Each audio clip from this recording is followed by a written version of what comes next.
اے پیغمبر،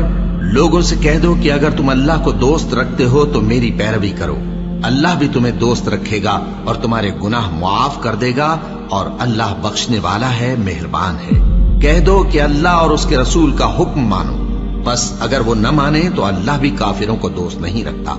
اور ہم نے جو پیغمبر بھی بھیجا ہے تو اسی لیے بھیجا ہے کہ اللہ کے فرمان کے مطابق اس کا حکم مانا جائے۔ اور یہ لوگ جب اپنے حق میں ظلم کر بیٹھے تھے، اگر تمہارے پاس آتے اور اللہ سے بخشش مانگتے اور پیغمبر بھی ان کے لیے بخشش طلب کرتے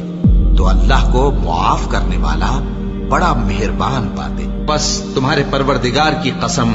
یہ لوگ جب تک اپنے تنازعات میں تمہیں منصف نہ بنائیں اور جو فیصلہ تم کر دو اس سے اپنے دل میں تنگ بھی نہ ہوں بلکہ اس کو خوشی سے مان لیں، تب تک مومن نہیں ہوں گے۔ مومنوں، اللہ سے ڈرا کرو اور بات سیدھی کہا کرو، وہ تمہارے سب کام سنوار دے گا اور تمہارے گناہ بخش دے گا، اور جو شخص اللہ اور اس کے رسول صلی اللہ علیہ وآلہ وسلم کی فرمانبرداری کرے گا تو بے شک بڑی مراد پائے گا۔ مومنوں، اللہ سے ڈرو اور اس کے پیغمبر پر ایمان لاؤ، وہ تمہیں اپنی رحمت سے دگنا اجر عطا فرمائے گا اور تمہارے لیے روشنی کر دے گا جس میں تم چلو گے اور تم کو بخش دے گا، اور اللہ بخشنے والا ہے، مہربان ہے۔